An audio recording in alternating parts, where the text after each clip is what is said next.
There comes a moment when understanding doesn't break loudly, but quietly slips out of alignment. Conversations that once flowed now feel slightly delayed, as if the words reach others but don't quite land the way they used to. You notice it in the pauses, in the polite nods, in the way people respond to what you said rather than what you meant. And if you are experiencing this now, it is not because you've become distant or difficult. It is because something fundamental in how you process reality has shifted, and the old reference points no longer translate cleanly.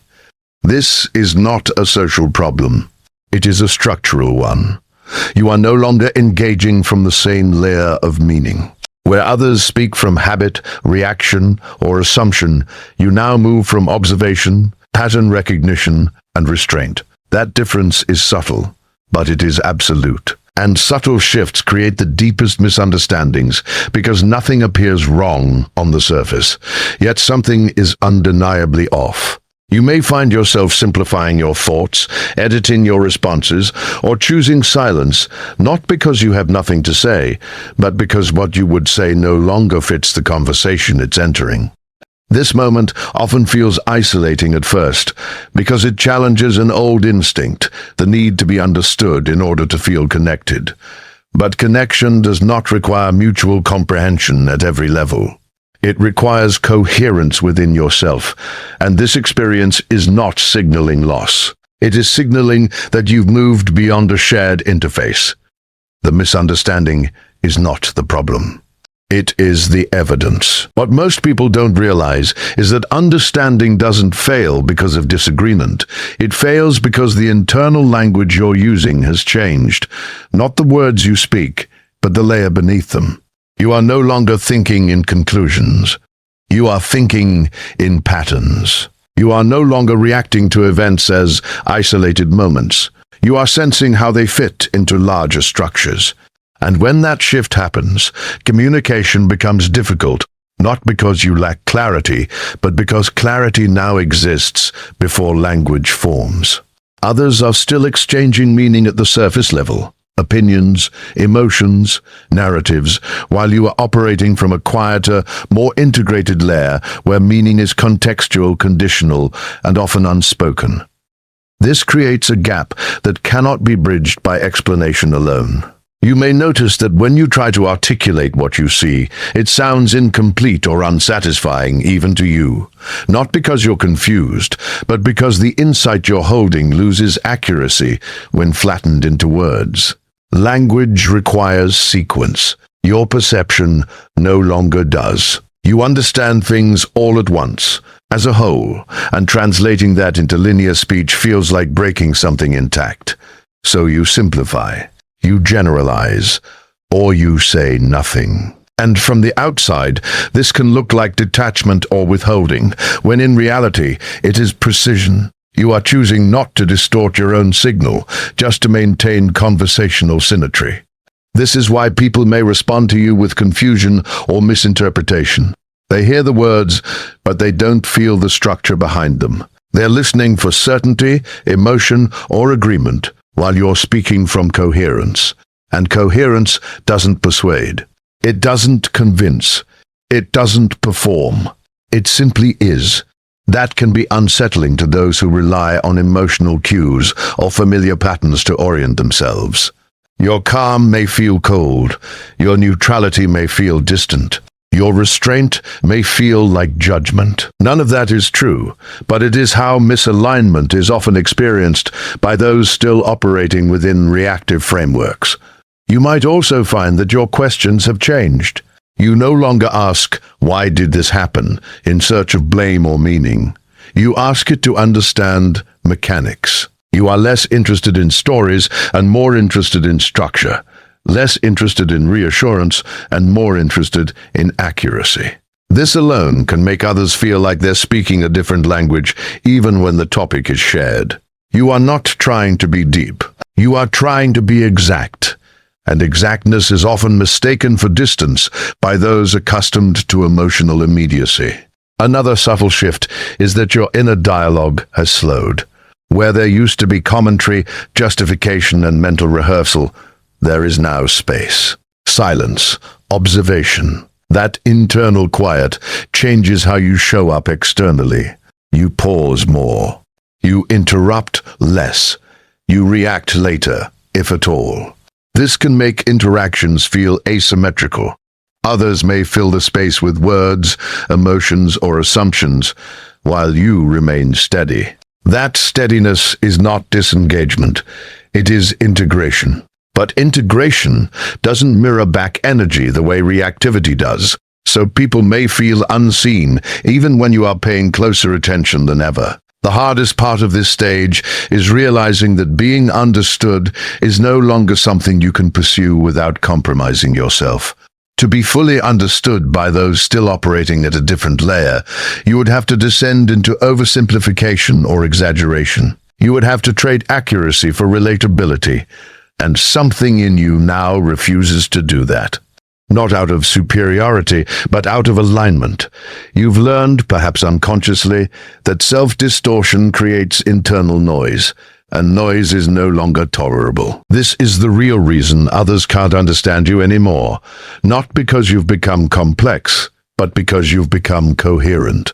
And coherence does not translate easily into systems that rely on fragmentation to function. This isn't a flaw in you or in them. It's a transitional mismatch, one that signals you are no longer meant to communicate from the same layer you once did. As this shift deepens, the cost of outgrowing a shared reality becomes impossible to ignore, not because something dramatic happens, but because nothing does. The familiar rhythms that once anchored your sense of belonging quietly dissolve. You may still be surrounded by people, still included in conversations, still present in the same environments, yet feel as though you are standing slightly outside of them. Not excluded, just misaligned. This is often the most disorienting part, because there is no clear rupture to point to, no moment you can name where things changed. The distance arrives without permission and without anyone being at fault. What makes this especially difficult is the instinct to compensate, to explain yourself more clearly, to re-enter conversations with greater effort, to smooth over the gap by becoming more agreeable, more expressive, more available. But each attempt leaves you feeling subtly depleted, as though you are translating yourself into a version that no longer quite fits. This is because shared reality requires shared assumptions. And your assumptions have shifted. You no longer interpret events through emotional urgency or personal validation. You see structure where others see story. And that difference creates a quiet friction that cannot be resolved through goodwill alone. There is also a grief here that rarely gets acknowledged. Not the grief of losing people, but the grief of losing ease. The ease of being immediately understood. The ease of speaking without self-editing. The ease of emotional reciprocity that doesn't require calibration. This grief can surface as loneliness, even in company, or as fatigue after interactions that used to feel nourishing. And because nothing bad has happened, it's easy to dismiss these feelings as overthinking. But they are signals. They are telling you that something essential has changed in how you relate to others and to yourself. At some point, you may realize that being misunderstood now hurts less than being misaligned. That forcing connection through explanation or performance creates more internal disturbance than sitting with the distance. This is a turning point, because it marks the moment you stop negotiating your coherence for comfort. You begin to choose precision over familiarity, even when that choice feels isolating. Not because you want separation, but because distortion has become more painful than silence. This stage can feel unfair. You didn't choose to outgrow others. You didn't decide to see differently. It happened as a result of attention, reflection, and yet you are the one who feels the consequence. This can bring up guilt, especially toward those who still relate to you from the old interface.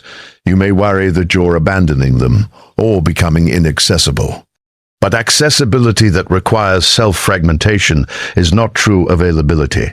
It is erosion. And something in you now recognizes that erosion is unsustainable. You may also notice a growing disinterest in social reinforcement.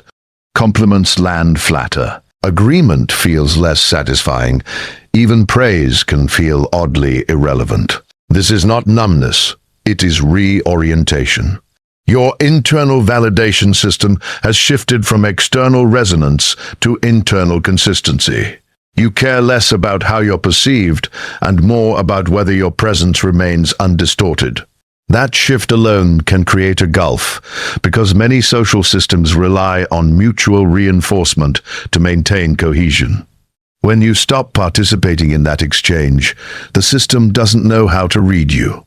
This is where many people try to turn back, to re-enter the old rhythm, to restore the sense of belonging they've lost.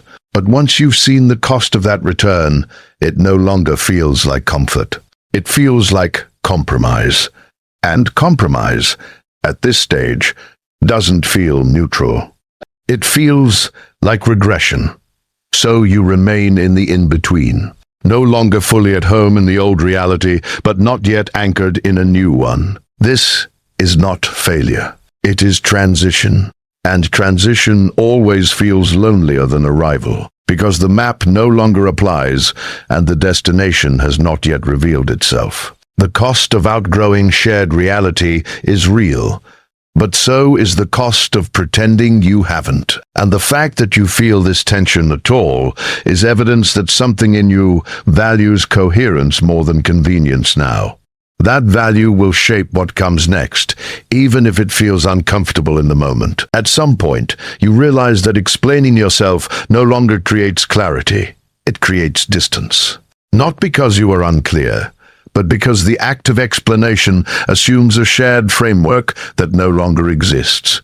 You begin to notice that the more carefully you choose your words, the less accurately they land. The more context you provide, the more fragmented the response becomes. This is when it becomes obvious that the gap is not linguistic. It is structural. You are not failing to communicate. You are communicating across incompatible layers of perception. Explanation works when both parties are oriented toward the same level of meaning. It breaks down when one is speaking from integration and the other from reaction. You are no longer offering conclusions or emotional cues that others can easily mirror. You are offering perspective, restraint, and nuance, and those do not translate well into systems that rely on immediacy and reinforcement. When you speak, you are not seeking agreement or validation. You are simply naming what you see. But many people listen in order to respond, not to perceive. So what you say gets filtered through assumptions that no longer apply to you. This is why attempts to clarify often feel exhausting. You are compressing something multidimensional into linear form, only to watch it be reinterpreted back into a familiar but inaccurate shape. Over time, you begin to sense this ahead of speaking. You know which conversations will require distortion before they even begin. And increasingly, you choose not to enter them, not out of withdrawal, but out of respect for your own signal. You understand now that being understood at the wrong level creates more confusion than being misunderstood altogether. There is also a subtle shift in what you expect from interaction. You no longer look for recognition in the form of agreement or emotional mirroring. You look for presence, for stillness, for the ability to sit with complexity without rushing to resolve it. And when that capacity isn't met, you don't push for it. You register the mismatch and move on internally.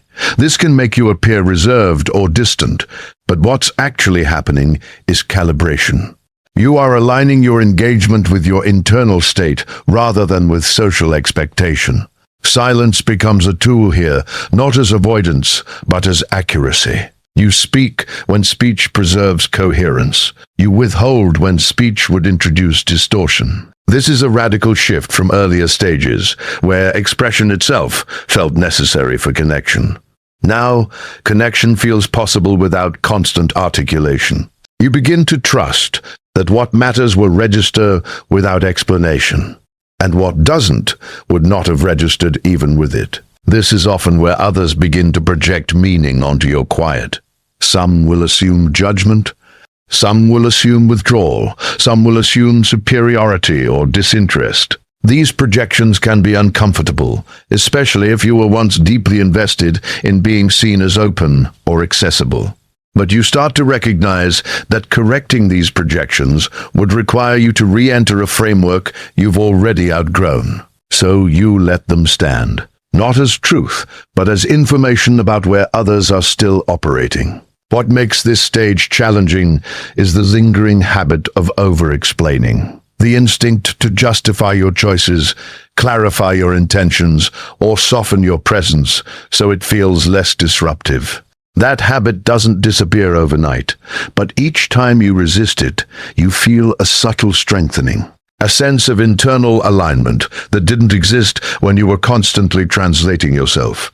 You begin to experience the relief of not needing to be legible to everyone. This is not the end of communication.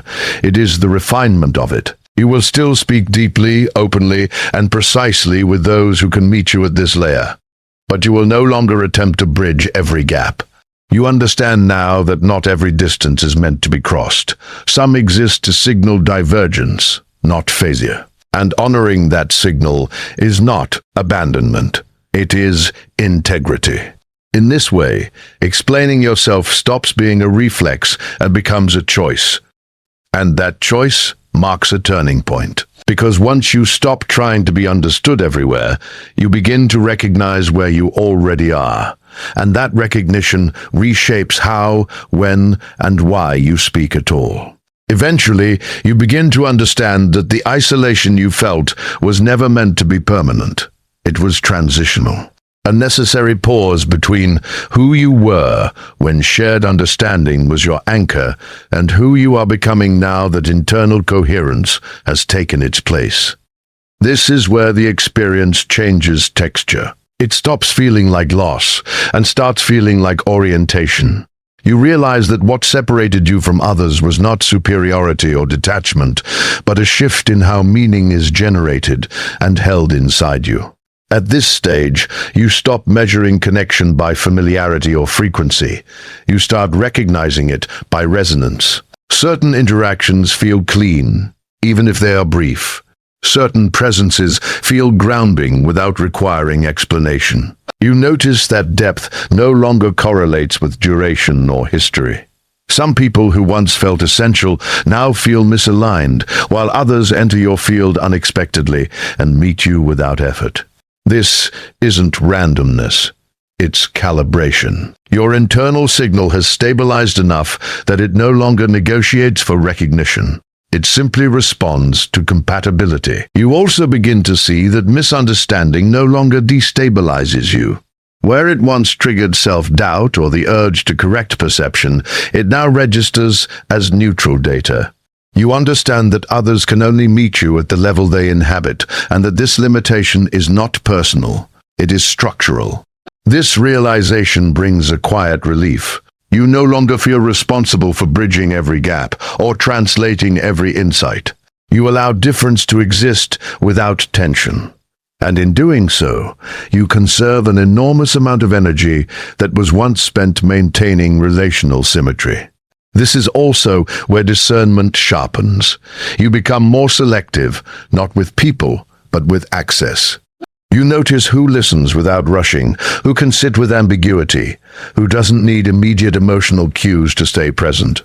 These qualities begin to matter more than shared interests or surface alignment. And when you encounter them, communication flows again, but differently. There is less explanation and more recognition. Less effort and more ease. You feel met rather than mirrored. Importantly, this stage does not harden you. It softens you in a different direction.